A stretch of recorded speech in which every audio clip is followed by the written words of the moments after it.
వి gold trusted gold buyers. మీరు తాకట్టు పెట్టిన బంగారాన్ని విడిపించి ఈ రోజు ఉన్న మార్కెట్ ధరకు కొనబడును.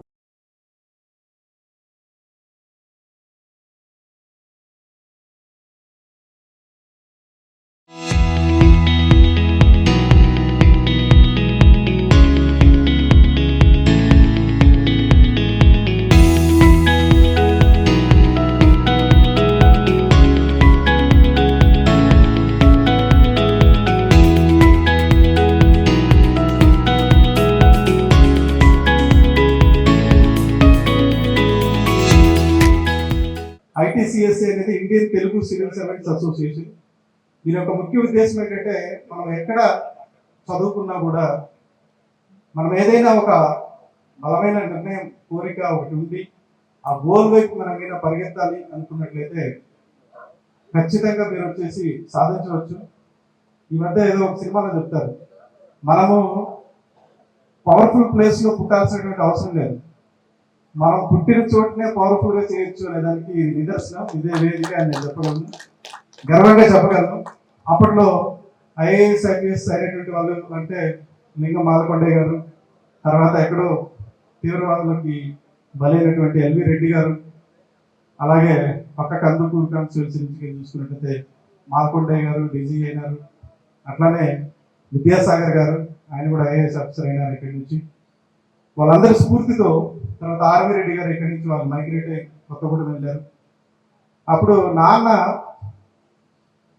చెప్తూ ఉండేవాళ్ళు అనమాట, అటు రాజకీయ పరంగా చూసినట్లయితే మేము మంత్రిగా చేశారు, వాళ్ళు ప్రజాస్వామ్యంలో ఎన్నికలు జరగడం, గెలవడం, ఓడిపోవడం, ఆ పర్మనెంట్ ఉండడం ఉండకపోవడం, తర్వాత ఆయన మంత్రిగా ఉన్న సమయంలో జయప్రకాష్ నారాయణ గారు కలెక్టర్గా ఉండడం, ఆ ఫొటోస్ అన్ని చూసేటటువంటి ఒక బలమైన ముద్ర నాలో ఉండేది. ఆయన ఎప్పుడు కూడా నన్ను ఎంకరేజ్ చేసేవాళ్ళు ఫాదర్. ఎప్పుడైనా జిల్లా మీటింగ్ జరిగినప్పుడు కూడా కలెక్టర్ ఆఫీస్ ఎట్లా ఉంటుంది, జిల్లా పరిషత్ కార్యాలయం ఎట్లా ఉంటుంది, SP ఆఫీస్ ఎట్లా ఉంటుంది, దూర బంధువు చంద్రశేఖర్ రెడ్డి గారు, కోరెడ్డి చంద్రశేఖర్ రెడ్డి గారు, వారు ఐజీగా ఉన్నారు. అట్లా అంతా మైండ్లో వచ్చేసి బలంగా నాటుకొని పోయింది. సివిల్ సర్వీసెస్ రాస్తే మనము ఒక దేశం యొక్క నిర్మాణంలో మనం భాగస్వాములు కావచ్చు అనేటటువంటి ఒక బలమైన ముద్ర వేయగలిగారు. మా నాన్నగారు చేసినటువంటి అది కృషి ఎట్లాంటిదంటే, ఈరోజు మనం సడన్ గా ఒక పెద్ద మర్రి చెట్టు చూసి అబ్బా ఇంత పెద్ద చెట్టు ఎలా అయింది అని అనుకుంటా ఉంటాం, కానీ ఆయన జీవితాన్ని ఒక విత్తనం స్టేజ్ నుంచి ఆ చెట్టు అయ్యేంత స్టేజ్ వరకు కూడా ప్రతిరోజు నీళ్లు పోస్తూ దాన్ని కాపాడుకుంటూ ఈరోజు నన్ను ఈ స్టేజ్కి తీసుకుని వచ్చారు. మీకు మా అమ్మకి ఈరోజు మదర్స్ డే అని కూడా చెప్పారు. అమ్మ వచ్చావు కదా, మా అమ్మ నేను పిలవలేదు అనింది, అమ్మను కూడా పిలిచే స్టేజ్కి తీసుకురావద్దు అని చెప్పాను నేను.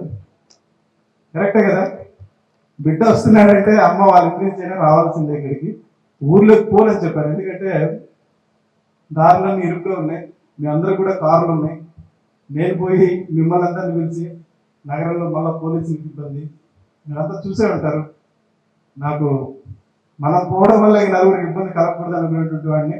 అందుకే సెలెక్ట్ అయిన మొదటి రోజు నాన్నకు చెప్పాను, నాన్న నీకు ఒక 10 చెట్లు వేసుకునే స్థలం ఉన్నట్లయితే ఈరోజు స్టార్ట్ చేయి, మనం ఏ వయసులో చెట్లు వేస్తున్నామని మాత్రం చూడొద్దు అని చెప్పాను. ఆయన మేమందరం ఒక స్నేహితుల్లాగా ఉండేవాళ్ళం.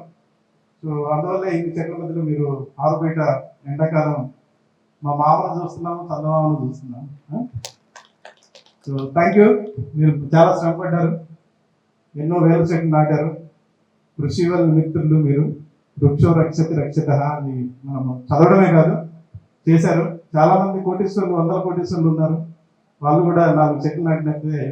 ఇందాక నేను చెప్పినట్టు కనిగిరికొండ, కాసిరెడ్డి మామ అండ, అట్లానే చెట్ల నీడ కూడా ఉండాలి, ఈ ప్రాంతం అభివృద్ధి చెందాలి. ఎన్నో హైవేలు వెళ్తూ ఉన్నాయి, చుట్టుపక్కల రోడ్లన్నీ వచ్చాయి, చాలా హైవేస్ వచ్చాయి, రైల్వే ట్రాక్స్ వచ్చాయి, చాలా మంది ఆఫీసర్స్ అందరూ కష్టపడ్డారు. మీరందరూ కూడా విదేశాల్లో వచ్చి స్థిరపడ్డారు. మీరందరూ వచ్చేసి మీరు తినే పిజ్జాలు, బర్గర్లు, ఐఫోన్లు వీటన్నిటిని మానేస్తే కనీసం ఫ్యామిలీకి 4 ఎకరాలు అయితే కొనుక్కోవచ్చు. ఎందుకంటే గర్వంగా చెప్పగలను, ఈ స్థలం కూడా 2 లక్షలకే కొన్నారు. ఒక్కొక్కళ్ళ ఇంట్లో 5 ఐఫోన్లు, 10 ఐఫోన్లు, కార్లు ఉన్నాయి. కాబట్టి మీరు ఏదైనా చేయాలి ఈ ప్రాంతాన్ని అనుకున్నట్లయితే అది తొండలు గుడ్డు పెట్టని ప్రదేశమైనా కూడా చిన్న చెట్లైనా పెరుగుతాయి. దయచేసి మనిషికి ఒక ఎకరా అయితే వేసుకోండి, కనీసం చెట్లు అయితే పెరుగుతాయి. ఇది నా సిన్సియర్ అడ్వైస్, ఎందుకంటే నేనేం చెప్పదలుచుకోవట్లేదు. సో మీరందరూ పాటిస్తారు, ఖచ్చితంగా ఆ ప్రాంతానికి వచ్చి మొక్కలు నాటే బాధ్యత నేను తీసుకుంటానని చెప్తాను. సో మీరందరూ మీకోసం చెట్లు నాటుకోండి. సో అది సో సాధు నరసింహారెడ్డి ఆయన ఐటీసీఎస్ అనేటువంటి దాన్ని స్థాపించి వాడవాడలో వెళ్ళి కాలేజీలకు వెళ్ళి ఆయన తెలుగు మీడియం నుంచి వచ్చారు. అసలు చదవచ్చు, మనం అనుకున్న లక్ష్యాన్ని మనం సాధించవచ్చు అని బలంగా నమ్మి ఆ తెలుగు సివిల్ సర్వీస్ అసోసియేషన్ స్థాపించి ప్రతి సంవత్సరం సెలెక్ట్ అయిన వాళ్ళందరినీ కూడా ఒక వేదిక మీద తీసుకొని వచ్చి కాలేజీలకు వెళ్ళడం, ఒక ఆర్గనైజింగ్ కూడా ఆయన అడాప్ట్ చేసుకున్నారు. దాంట్లో వచ్చేసి తమ యొక్క పిల్లల బర్త్డేస్ కావచ్చు, వాళ్ళ జీవితంలో ముఖ్యమైనటువంటి అకేషన్స్ వీటన్నిటిని కూడా అక్కడ ఎంతో నిస్వార్థంగా ఆయన చేసుకున్నారు. ఇంకా మేమన్నా అక్కడికి ఇక్కడికి వెళ్ళి వస్తుంటాం, చేస్తూ ఉంటాం, తిరుగుతూ ఉంటాం, కానీ ఆయనతో మాత్రం అంతటి నిస్వార్థమైనటువంటి పరుగులు నేను ఎక్కడ చూడలేదు. సాధు మనస్ఫూర్తిగా నేను ఒకసారి నిలబడి అందరికీ థ్యాంక్ యూ. ఎప్పుడో 11 ఏళ్ల క్రితం 14 ఏళ్ల క్రితం ఆయన నాటిన చెట్టు ఎక్కడే ఉంది, పెద్దగా నిలబడి కనిపిస్తుంది. సివిల్ సర్వీసెస్లో విజయం చేరుకున్నటువంటి వారిని తీసుకొచ్చి ఈ ప్రాంతంలో ఉత్తేజపరిచేందుకు మంచి ఉద్దేశంతో కార్యక్రమం చేపట్టిన పెద్దలు రమేష్ రెడ్డి గారు. ఎందుకంటే మేము ప్రతి ప్రాంతం ఎక్కడికి వెళ్ళినా కానీ చాలా గర్వంగా చెప్పుకుంటాం. కలిగి అనగానే ఐపీఎస్ రమేష్ రెడ్డి గారు, పవన్ కుమార్ రెడ్డి గారు అని చెప్పుకుంటూ ఉంటాం. అదే తీరులో మరి మా జిల్లా వాసులు ముగ్గురు మరి సివిల్ సర్వీస్లో సెలెక్ట్ అయ్యి మరి ప్రాంతంలో మంచి పేరు ఇచ్చినందుకు వారికి భగవంతుడు ఇంకా ఇంకా మంచి శిఖరాలు తీసుకెళ్ళి వారి యొక్క జీవితం ఇంకా మంచిగా ఉందని చెప్పి నేను కోరుకుంటున్నాను. ఎందుకంటే ప్రాంతం అభివృద్ధిలో ముక్కు కాశీ గారి పాత్ర చాలా గొప్పది. ఆయన ఒక పల్లెటూరులో జన్మించినప్పటికీ మరి పల్లెటూరులో ఎలా ఉంటుంది వాతావరణం, ఎలా అభివృద్ధి చేయాలని చెప్పేసి చదువుకున్న వ్యక్తిగా ఆయన 40 years రాజకీయ జీవితంలో ఎంతో కష్టపడి ఈ ప్రాంతాన్ని అభివృద్ధి చేసినందుకు కాశీ గారికి ధన్యవాదాలు. అలాగే రమేష్ రెడ్డి గారు ఇలాంటి కార్యక్రమాలు ఇంకా ఇంకా ప్రాంతంలో పెట్టి ఉత్తేజపరిచి ఈ ప్రాంత వాసుల్లో మళ్ళా ఇంకా ఇంకా మంచి చాలా మందిని సివిల్ సర్వీస్లో తీసుకెళ్ళి వాళ్ళని విజయం చేపట్టే విధంగా పనిచేసి ఈ ప్రాంతాన్ని ఇంకా అభివృద్ధి చేసే ప్రయత్నంలో ఉపయోగిస్తామని చెప్పేసి ఆశిస్తూ అవకాశం అధ్యక్షుల వారికి ధన్యవాదాలు చేస్తున్నాం. బట్ 10 మార్క్స్తో అది ఫెయిల్ అవ్వడం వల్ల మళ్ళీ మొదటి నుంచే స్టార్ట్ చేయాల్సి వచ్చింది. సో అంత దగ్గరికి వెళ్ళిన ఈ ఎగ్జామ్ ఎలా ఉంటుందంటే బైనరీగా మనకి 0 or 1, మనం అయితే ఫెయిల్ అవుతాం లేదా పాస్ అవుతాం. సో స్టూడెంట్స్కి నా అడ్వైజ్ ఏంటంటే, సో మీ రిజల్ట్ పైన ఫోకస్ చేయకుండా మీ ప్రాసెస్ పైన ఫోకస్ చేస్తే మనకి రిజల్ట్తో సంబంధం లేకుండా మనం అట్లీస్ట్ మన సెల్ఫ్ సాటిస్ఫాక్షన్ పైన ప్రిపరేషన్ ఉపయోగపడుతుందని కోరుకుంటున్నాను. So apart from this Ramesh Reddy sir కింద స్పెషల్ థ్యాంక్స్. సో సార్ వాళ్ళు లేదా ఐటీసీఎస్ఏ అండ్ సో వీళ్ళందరూ మన ఈ ప్రిపరేషన్ని ఇంక్లూజివ్గా తయారు చేస్తారు సివిల్ సర్వీసెస్కి. ఒకప్పుడు ఐఏఎస్ ఐపీఎస్ అంటే మనకి ఏదైనా బ్యాక్గ్రౌండ్ ఉండి లేకపోతే ఫైనాన్షియల్ పవర్ ఉండే వాళ్ళే వచ్చేవాళ్ళు, కానీ ఇప్పుడు ఇలాంటి ఇనిషియేటివ్స్ వల్ల బ్యాక్వర్డ్ సెక్షన్స్ నుంచి కూడా మనకి కాంపిటీషన్ కనపడుతుంది. సో అది మన దేశాన్ని కూడా చాలా ముందుకు తీసుకెళ్తున్నాయి. సో అపార్ట్ ఫ్రమ్ దిస్ మన ఉదయకృష్ణారెడ్డి అన్నకి అండ్ భార్గవ్ అన్నకి, సో వాళ్ళకు కూడా వాళ్ళ బెస్ట్ వాళ్ళ సర్వీసెస్లో వాళ్ళు రాణించాలని కోరుకుంటున్నాను. Thank you. వేదిక అలంకరించి ఉన్న పెద్దలందరికీ, అదేవిధంగా వేదిక ముందు ఉన్నటువంటి ప్రజలందరికీ, శ్రోతలందరికీ నమస్కారం. అయితే కనిగిరితో నాకు ఒక ప్రత్యేక అనుబంధం ఉంది. బిఫోర్ దట్ కానిస్టేబుల్గా వదిలి ఇప్పుడు మళ్ళీ ఐపీఎస్ ఆఫీసర్గా చేరబోతూ సివిల్ సర్వీస్లో సెలక్షన్ అయ్యి కనిగిరికి రావడం జరిగింది. అది కనిగిరితో నాకు ఉన్నటువంటి ఒక స్పెషల్ ఎమోషనల్ అటాచ్మెంట్. దీనికంటే ముందు అసలు నేను కానిస్టేబుల్ నుంచి ఐపీఎస్గా రావటానికి ముందు కూడా నేను సివిల్ సర్వీసెస్ ప్రిపరేషన్ అనేటువంటి చేస్తూ ఉండేవాడిని. అయితే నా డిగ్రీ ఫస్ట్ ఇయర్లో ఒక సండే మ్యాగజైన్లో ఒక కథనం వచ్చింది. అది ఒక సివిల్ సర్వీసెస్ విజేత కథనం. అయితే దాని టైటిల్ ఏంటంటే విజయాన్ని గదిలో బంధించి సాధించిన యువకుడు అని. అయితే విజయాన్ని గదిలో బంధించి సాధించిన యువకుడు ఏంటది అని చెప్పేసి నేను చాలా ఆసక్తిగా దాన్ని చదవటం జరిగింది.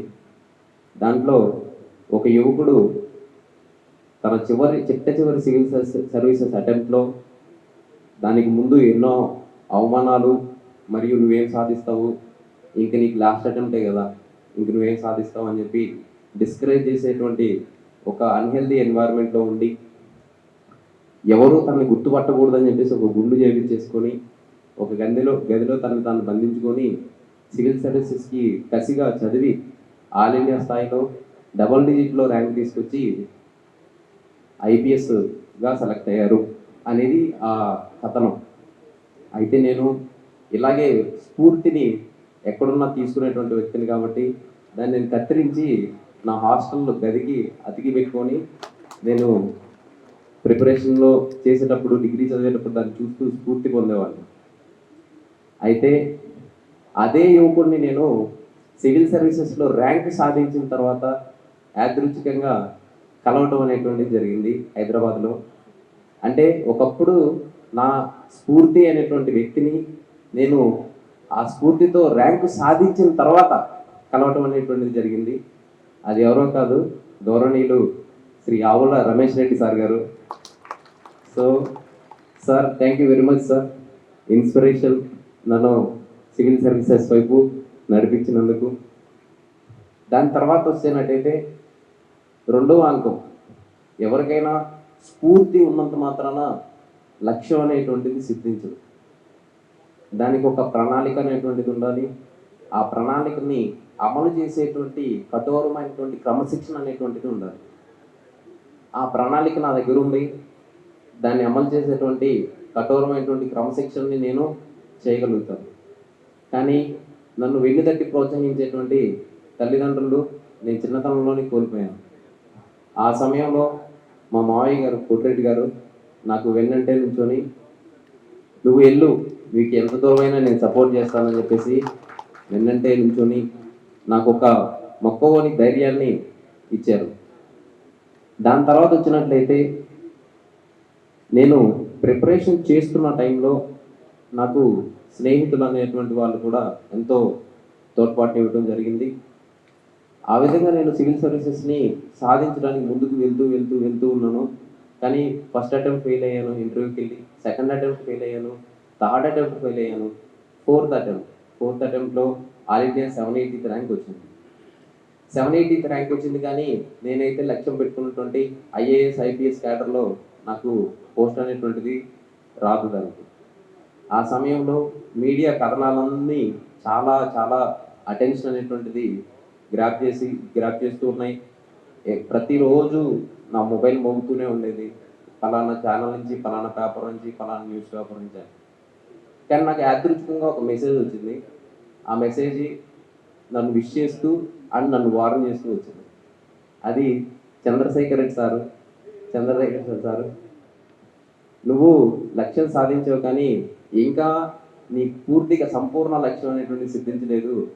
నువ్వు మీడియా అటెన్షన్ని పట్టించుకోకుండా నీవు లక్ష్యం వైపు దూసుకెళ్ళాలి మళ్ళీ అని చెప్పేసి నన్ను హెచ్చరించడం జరిగింది. సార్, ఆల్ ఇండియా సర్వీసెస్ నువ్వు లక్ష్యాన్ని సాధించాలని చెప్పారు. అలాగే ఈరోజు నేను ఆల్ ఇండియా సర్వీసెస్ లక్ష్యాన్ని సాధించాను.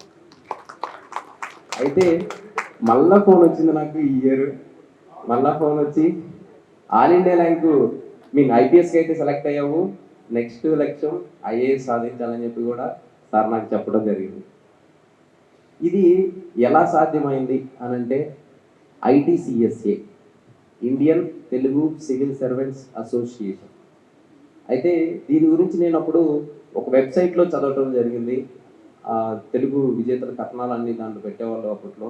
తర్వాత అది ఇన్యాక్టివ్ అయిపోయింది. తర్వాత లాస్ట్ 4-5 years నుంచి చాలా యాక్టివ్గా మళ్ళీ రావటం అనేటువంటిది జరిగింది. ఈ ITCSAలో ఉన్నటువంటి విషయం ఏంటంటే, ఒకటి స్ఫూర్తి నింపడం, అంటే స్ఫూర్తి ఇన్స్పైర్ చేయటం అనేటువంటిది. రెండోది గైడెన్స్ చేయడం కూడా. టెలిక్రూట్స్ అనేటువంటి ఒక ఇనిషియేటివ్ని ITCSA ఎగ్జిక్యూటివ్ మెంబర్స్ అందరూ, సాధు నరసింహారెడ్డి సార్ కానీ, అదేవిధంగా రామరెడ్డి సార్ గారు, సందీప్ బాగా సార్, రమేష్ రెడ్డి సార్, ఈ టెలిక్రూట్స్ అనేటువంటి ఒక ఇనిషియేటివ్ తీసుకొచ్చారు. ఎందుకంటే గైడెన్స్ అనేటువంటిది ఇంపార్టెంట్. ఇన్స్పిరేషన్ ఉంది, కానీ ఎలా చదవాలి, దేనికి ఆ పరిమితి ఏంటి, బుక్ లిస్ట్ ఏంటి, స్ట్రాటజీ ఏంటి, ఇవన్నీ టెలిక్రూట్స్ అని ఆల్రెడీ సెలెక్ట్ అయినటువంటి వాళ్ళని దాంట్లో మెంబర్స్గా పెట్టి రూరల్ విద్యార్థులకు కూడా దాన్ని ఆ లక్ష్యాన్ని సాధించే విధంగా చేసేందుకు కూడా కృషి చేస్తుంది. అండ్ ఈ కార్యక్రమాన్ని ఎంతో చక్కగా ఆర్గనైజ్ చేస్తున్న ఐటీసీఎస్ఏకి మరియు ముఖ్యంగా రమేష్ రెడ్డి సార్కి నా స్పెషల్ ధన్యవాదాలు. అండ్ నా జర్నీకి వస్తే నేను 2020లో ఐఐటి మెడ్రాస్ సివిల్ ఇంజనీరింగ్ నుంచి గ్రాడ్యుయేట్ అయ్యానండి. సో ఇది నా 4th అటెంప్ట్. సో ఇది చాలా long journey. And already Uday and Narasimha చెప్పినట్టే ఇది ఎంతో ప్యాషన్ అండ్ పర్సివరెన్స్ ఉండాలి. ఇది అంటే పట్టుదల ఎంతో ముఖ్యం దీనికి. అండ్ ఈ ముఖ్యంగా ఈ వేదిక ఎందుకు మనం ఇక్కడ అందరం కలుసుకున్నామంటే ఒక స్ఫూర్తి నింపుకోవడానికి అనమాట. సో నా జర్నీలో నాకు తెలిసిన 2 విషయాలు చెప్తా అండి. ముందుగా అందరికీ ఒక లక్ష్యం ఉండడం ఎంతో ఇంపార్టెంట్. ఆ లక్ష్యం ఏదైనా కావచ్చు. మనం ఒక సివిల్ సర్వెంట్ అని ఒక లక్ష్యం ఉండొచ్చు, లేదంటే మన తల్లిదండ్రులను హ్యాపీగా చూడాలి అన్నది కూడా ఒక లక్ష్యమే. సో ఆ లక్ష్యాన్ని సాధించడానికి మనం ఎంతో కృషి చేయాలి. అండ్ రెండోది నిజాయితీ. మనతో మనం నిజాయితీగా ఉండాలి. అండ్ సొసైటీలో తిరుగుతున్నప్పుడు మనం నిజాయితీగా ఉంటే ఆ సక్సెస్ ఆటోమేటిక్గా వస్తుందని నేను చాలా నమ్ముతాను. సో క్లుప్తంగా ఏంటంటే నిజాయితీ అండ్ మన లక్ష్యం ఈ 2 ఉంటే సక్సెస్ అవుతామని నమ్ముతాను. సో మీరందరూ కూడా ఇది పాటిస్తూ మీరు సంతోషంగా ఉంటారని ఆశిస్తున్నాను. Thank you.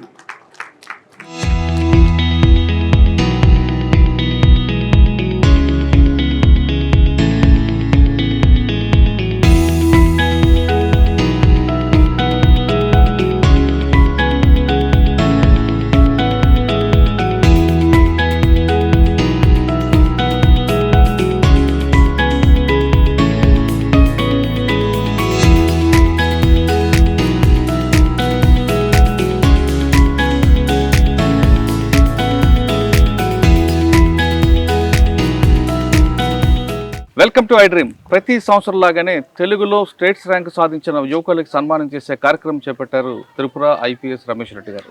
కానీ ఎప్పట్లా హైదరాబాద్ కాకుండా తన సొంత ఊరిలో ఈసారి సన్మానం చేస్తున్నారు. దానికి కారణం ఏంటో, దీనికి ఉన్న చరిత్ర ఏంటో ఆయన తెలుసు. సార్ నమస్తే అండి. నమస్తే సార్. ఎప్పుడు తెలుగులో ఐపీఎస్ ఆఫీసర్ అంటే ఐపీఎస్ అని కాదు, సివిల్స్ ఎవరు బాగా సాధిస్తున్నారో వాళ్ళకి ముందు ఐడెంటిఫై చేయడం, వాళ్ళకి ఆర్థికంగా మానసికంగా దృఢంగా బలం ఇస్తూ వాళ్ళందరూ ర్యాంకులు సాధించేవారు ప్రోత్సహించిన మీరు వాళ్ళందరికీ సన్మానం చేయడం కేవలం హైదరాబాద్కి పెట్టుకున్నారు గత కొన్ని సంవత్సరాలు. కానీ ఈసారి మొదటిసారి మీ సొంత ఊరిలో పెట్టారు. దీనికి ఒక కారణం ఉంది. ఆ బలమైన కారణం ఏంటో చెప్పండి. మురళి గారు, వెల్కమ్ టు కనిగిరి. కనిగిరి అంటే మనము చాలా వెనుకబడిన ప్రాంతం అనుకుంటాం. సో ఇది వెనుకబడి ప్రాంతంలో కనపట్లేదు. అదే ఇంతకాలం వెనుకబడింది అని అనుకుంటున్నారు. కొన్ని కారణాలు ఉన్నాయి కొన్ని, బట్ అది హిస్టారికల్గా మనం ఫ్యూచర్లో రెగ్యులర్గా ఇంటరాక్ట్ అవుతూ ఉన్నాము. సో ఇది నా సొంత స్వస్థలం. నేను 2007లో సెలెక్ట్ అయినప్పుడు, తర్వాత అంతకుముందు ఎప్పుడో సెలెక్ట్ అయిన వాళ్ళ ఇన్స్పిరేషన్ అంతా తీసుకొని అసలు తెలుగు మీడియంలో సివిల్ సర్వీసెస్ రాయొచ్చు, లేకపోతే గ్రామీణ ప్రాంతాల నుంచి అవుతారా కాదా అనేటటువంటి ఒక కైండ్ ఆఫ్ కన్ఫ్యూజన్ ఉండేది. కాలేజీలకి వీటన్నిటికి వెళ్ళినప్పుడు కూడా మనకి ఎక్కడ కూడా మనకి పాజిటివ్ ఎన్విరాన్మెంట్ అనేది కనపడేది కాదు. సో ఒక్కసారి 2007లో ఫస్ట్ ర్యాంక్ వచ్చింది ఆంధ్రప్రదేశ్కి. అట్లనే 2008లో కూడా ఫస్ట్ ర్యాంక్ వచ్చింది. తర్వాత ఈ ఐటీసీఎస్ఏ అనేది మీరు గమనిస్తూనే ఉన్నారు, తెలుగు సివిల్ సర్వెంట్స్ అసోసియేషన్ అనేసి. దీంట్లో ఎవ్రీ ఇయర్ ఎవరైతే సెలెక్ట్ అవుతున్నారో వాళ్ళందరం ఒక గుడ్ విల్ జెస్చర్గా వాళ్ళ సొంత ప్రాంతాలకు వెళ్తూ ఉన్నాము. తర్వాత అట్లనే మనము స్కూల్స్ కాలేజెస్కి అట్లా వెళ్తూ ఎంకరేజ్ చేస్తూ ఉన్నాం. ఇందాక మీరు అన్నారు చాలా పెద్ద బాధ్యత నా మీద పెట్టారు. నేను ఎవరిని ఏ విధంగా సపోర్టు అనేటటువంటి దాన్ని నేను I don't like that. General లేదు అండి, నేను ఎవరికి ఏం సపోర్ట్ చేయలేదు. నేను చేసే సపోర్ట్ అలా ఏంటంటే just making them believe that it is possible అంతే. అంటే సపోర్ట్ అంటే సార్ డబ్బులు ఒకటే సమస్య కాదు, కానీ వాళ్ళకి టిప్స్ ఇవ్వడం, మానసిక ధైర్యం చేయడం, ప్లస్ అన్నిటికన్నా ఇంపార్టెంట్ గ్రామీణ ప్రాంతంలో ఐడెంటిఫై చేయడం, బూస్టింగ్ కూడా అనేది ఇంపార్టెంట్. డబ్బులు అనేది పెద్ద ఇంపార్టెంట్ కాదు. ఖచ్చితంగా. తర్వాత మీరు అన్నారు హైదరాబాద్ ఎందుకు చేస్తూ వచ్చినామంటే ఎక్కువ మంది రావడానికి అదంతా ఒక నియరెస్ట్ ప్లేస్ లాగా ఉండేది. ఇది నా సొంత ఊరు. ఈ ప్రాంతంతో నాకు చాలా అనుబంధం ఉంది. ఇక్కడ ఉన్నటువంటి ఈ ప్రాంతం, ఈ చెట్లు ఇవన్నీ కానీ చూసినట్లయితే దాదాపు వీటన్నిటికీ ఒక 18, అంటే నేను సర్వీస్లో వచ్చిన ఫస్ట్ స్టెప్ నేనేం చేశానంటే, అందరము ఈ స్థాయిలో ఉన్న వాళ్ళము ఏదో ఒకటి మనం అచీవ్ అయిన తర్వాత సొంత ప్రాంతానికి ఏదో ఒకటి చేయాలి అనుకుంటాం. ఈ ఎన్విరాన్మెంట్ క్రియేట్ చేయాలనేటువంటి తపన నాలో ఎప్పటి నుంచో కూడా ఉండేది. నాన్న అడిగాను, నాన్న మనకు పొలం ఉందా అని అడిగాను. ఆయన అనుకున్నారు వ్యవసాయం చేసే పొలం ఏమో, ఇక్కడ వ్యవసాయం ఏముందిరా అన్నట్టుగా అనేవాళ్ళు. వ్యవసాయంతో పాటు మనం సాయం చేసేదానికి రెండింటికి అనువైన పొలం కావాలని చెప్పాను నేను. సో ఈ ప్లేస్ అనేటువంటిది ఈరోజు ఒక వేదికగా నిలబడింది. జనరల్గా ఇప్పుడు ప్రతి సందర్భంలో ఇక్కడికి వస్తూ పోతూ ఉంటాను. అట్లనే ఇక్కడ వచ్చేసి చాలా ఫెలిసిటేషన్ ప్రోగ్రామ్స్ అన్ని. తర్వాత 16లో పవన్ సెలెక్ట్ అయ్యాడు, ఐపీఎస్ తమిళనాడు కేడర్లో ఉన్నాడు. అట్లనే రామిరెడ్డి అనే అబ్బాయి ఇక్కడి నుంచి సెలెక్ట్ అయ్యాడు. తర్వాత 2007 తర్వాత చాలామందికి చూసుకున్నట్లయితే మార్కాపూర్ నుంచి ఒక ఐపీఎస్ ఆఫీసర్ ఉన్నాడు, రాకేష్ అనేసి. గిద్దలూరు నుంచి జయచంద్ర భాను ఉన్నాడు. అట్లనే ఒంగోలు నుంచి దాదాపు ఒక 25-30 సెలక్షన్స్ వచ్చినాయి. సో ఈరోజు ఉదయ్ కృష్ణారెడ్డి అనేటటువంటి వ్యక్తి గురించి ఎక్కువగా చర్చ జరుగుతూ ఉన్నది. ఒక కానిస్టేబుల్ పదవిలో ఉండి తన ఎదుగుదలకి ఖచ్చితంగా స్కోప్ ఉంది అని నమ్మి ఆ ప్రయత్నంలో భాగంగా ఎదురైనటువంటి ఆటుపోట్లు వీటన్నిటిని చూసుకుంటూ ఆయన ఉద్యోగానికి రాజీనామా చేసినటువంటి తీరు, మళ్ళీ వచ్చేసి ఈరోజు ఐపీఎస్కి సెలెక్ట్ అవుతారు అనేటటువంటి మనకి ఆ ర్యాంకింగ్ని బట్టి తెలుస్తుంది. సో తను ప్రకాశం జిల్లా కావడం మనకందరికీ తెలుసు, మనందరం చదువుకున్నాం. ఆంధ్రకేసరి ప్రకాశం పంతులు గారి జన్మస్థలం, ఆయన పేరు మీదనే ఈ జిల్లాకి అది. సో ధైర్యం అనేటటువంటిది ఉంది మా అందరిలో. ఆ ధైర్యం ఉంది అని నమ్మించడం కోసమే ఈ వేదికను అనేటటువంటిది ఏర్పాటు చేశాను. అందరూ వచ్చారు, మీరు కూడా అందరూ నుంచి వచ్చారు. Thanks for coming to my native place. అది మీకోసం ఉంది. సరే, ఉదయకృష్ణ గారి పాటు మరో ఇద్దరు చేస్తున్నారు. అవును, కౌశిక్ వచ్చేసి ఒంగోలు నుంచి, తను వచ్చేసి IITN, తను కూడా వచ్చిన్నారు. సో కౌశిక్ కూడా లైక్ హ్యాపీ టు నో పైనమెట్ అనేటటువంటి గ్రామం ఉంది. అక్కడ సుబ్బయ్య స్కూల్ అనేటువంటిది చాలా ఫేమస్ అనమాట. అది ఎంతోమంది ప్రయోజకులను తయారు చేసినటువంటి ప్లేస్. తను ఐఐటీలో చదివాడు, సివిల్ సర్వీసెస్లో 225 ర్యాంక్ వచ్చింది. ఇంకొక అతను భార్గవ్ ఉన్నాడు. ఆ భార్గవ్ కూడా నాకు ఇంకా నేటివ్ ప్లేస్ తెలియదు, జస్ట్ ఆర్గనైజ్ చేస్తూ ఉన్నాను. Is on the way. And Hyderabad event అయితే ఉంది. హైదరాబాద్ ఈవెంట్తో పాటు ఇది, అది ప్రిలిమ్స్ తర్వాత ప్లాన్ చేస్తున్నాము, ఎందుకంటే చాలామంది ఇంకా రాస్తూ ఉన్నారు ఎగ్జామ్స్ ప్రిలిమ్స్. సార్, దీని ఉద్దేశం చెప్పారు. మీ నాన్నగారు కోరుతూ మీకు పుట్టిన పెరిగే ప్రాంతాన్ని గుర్తించాలి, ఏదో సినిమా మహేష్ బాబు సినిమా డైలాగ్గా సొంత వరకు కొంత ఇవ్వాలి అనే భావం చూపించారు. బాగుంది. కానీ ఇంకా చాలామంది ఇక్కడ సివిల్స్కి రాయాలని, గ్రూప్ 1 రాయాలని ఉంటారు. ఇక్కడ ఒక అకాడమీ కనిపిస్తుంది, పెద్ద ఒక అకామిడేషన్ ప్రొఫైల్. దీనివల్ల వాళ్ళకి ఏం ఉపయోగం ఉంటుందా? లేదు, ఇక్కడ వాళ్ళందరూ కూడా తీసుకొచ్చి కేవలం సివిల్స్ వాళ్ళకే మీరు ప్రయారిటీ ఇస్తారా? లేదా గ్రామీణ ప్రాంతాలకు సంబంధించిన క్రీడలు చాలా ఉంటాయి, మీరు కూడా ప్లేయర్, అందులో వాళ్ళు కూడా ఐడెంటిఫై చేసి ఇక్కడ కోచింగ్ కూడా చేస్తారు. ఎగ్జాక్ట్లీ, దీని అంతా కూడా నేను ఒక అకాడమీ ఓరియంటేషన్తో ఆలోచిస్తున్నాను. అకాడమీ అంటే నా దృష్టిలో వచ్చేసి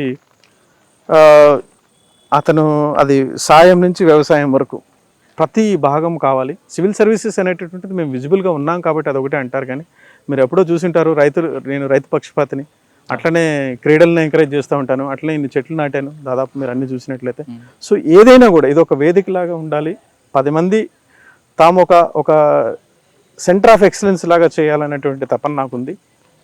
ఒకప్పుడు ఒక లైబ్రరీని కూడా ఏర్పాటు చేశాను. అయితే మీకు తెలుసు, దాన్ని పర్సనల్గా మనం ఉండడము, దాన్ని ఎంకరేజ్ చేయడము, దానికి అసోసియేట్ అవ్వడము, ఇదంతా కొంచెం ఇబ్బందులు ఉన్నాయి. మిగతా వాళ్ళు ఎవరైనా కూడా ఒక రిటైర్మెంట్ ఫంక్షన్ కావచ్చు, కొంతమందిని మనము ఎంకరేజ్ చేసేదానికి కావచ్చు, అన్ని రకాలు. ఇక్కడ టీచర్స్ చాలా ఎక్కువ మంది ఉంటారు. దాదాపు మా ఊర్లో చూసుకున్నట్లయితే ఒక 3,000 మంది పైన టీచర్లు ఉంటారు ఈ టౌన్లో. ఇది చాలా, అంటే అప్పట్లో అనేవాళ్ళు, చిన్నప్పుడు మేము చదువుకునేటప్పుడు టీచర్ అంటే ఆంధ్ర IAS అనేవాళ్ళు అనమాట. సో ఈవెన్ మెడిసిన్ చేసిన తర్వాత కూడా, ఎరా బాబు నువ్వు బీఈడీ చేయొచ్చా అని అడిగేవాళ్ళంట. అట్లా చెప్పేవాళ్ళు. అంటే ఆ వృత్తికి ఉన్నటువంటి ప్రాముఖ్యత అట్లాంటిది. మా ఇంట్లో కూడా ఫాదర్ టీచర్గానే ఉన్నారు, చిన్నాన్న టీచర్గా ఉన్నారు, థర్డ్ ఆయన కూడా టీచర్గానే ఉన్నారు. సో ఈరోజు వాళ్ళు చెప్పిన చదువు, నాకు చాలామంది గురువులు ఇక్కడ నుంచి, ఐ ఆల్వేస్ బిలీవ్ దట్ విద్య వలన ఈరోజు నేనున్నాను. నా విద్యకు కారణం మా గురువులే అని నేను బలంగా నమ్ముతాను. ఓకే, ఇంకా మీ గోల్ ఏంటి ఉందండి? అంటే గ్రామీణ ప్రాంతాల్లో వాళ్ళకి కేవలం వాళ్ళనే టార్గెట్ చేస్తారా? లేదు, ఇంకా బాగా వెనుకబడే తరగతులు వాళ్ళని వీళ్ళు టార్గెట్ చేసి, అంటే సొసైటీ కేవలం సివిల్ సర్వీస్ వాళ్ళకి కావాలని భావిస్తారు? లేదు, వాళ్ళకి ఏ రంగం, అన్ని రకాలు కావాలి. ఈరోజు మీరు మాట్లాడుతున్నారు, నేను మంచి జర్నలిస్ట్ కావాలని కూడా కోరుకుంటాను. అలానే మనకు సాయంత్రం పూట అంతా అయిన తర్వాత మనకి మంచి భోజనం పెడుతున్నారు, అమ్మ చేతి వంటలాగా, వాళ్ళు తయారు కావాలని కోరుకుంటారు. వాళ్ళు మంచి చెప్పవచ్చు. ఎవరైనా కూడా ఈరోజు కావాలి. ఒక వేదిక అనేది క్రియేట్ అయితే దానికి తగ్గట్టుగా మీరు ఎవరు వచ్చినా కూడా మనం దానికి సరిపడేటువంటి ఒక వసతిని నిర్మించాలనుకున్నాను. అట్లనే మీరు హైదరాబాద్లో కూడా చూశారు. ఇక్కడ కూడా నేను చాలా చెట్లు మీరు చూసినట్టే దాదాపు 2-3 వేల చెట్లు ఉంటాయి. ఇది ఓన్లీ ప్రకృతిని కాపాడడానికి.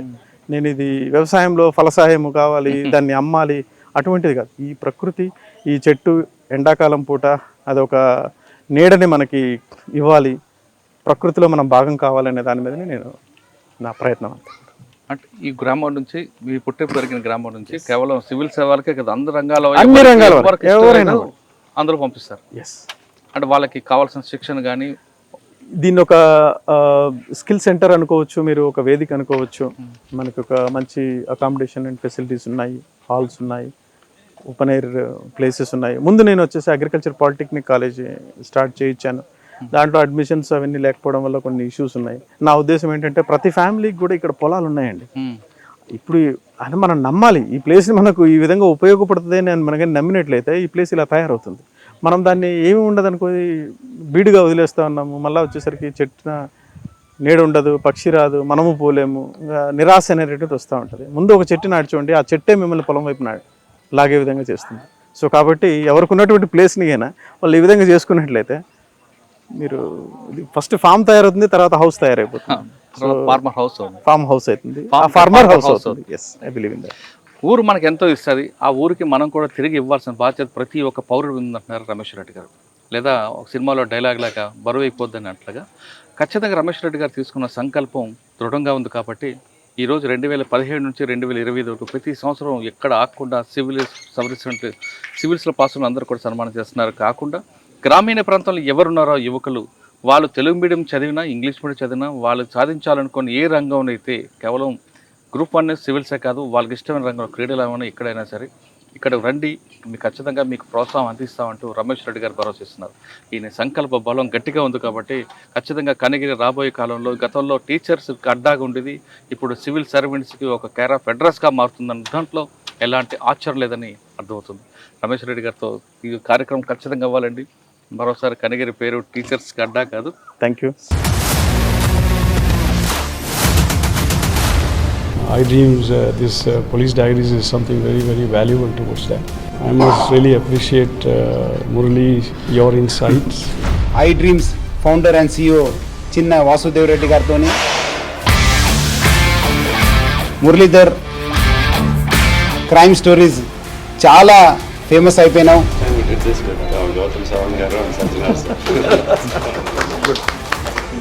Well done. Congratulate him for doing so well. And I congratulate him, his boss also, for doing so well.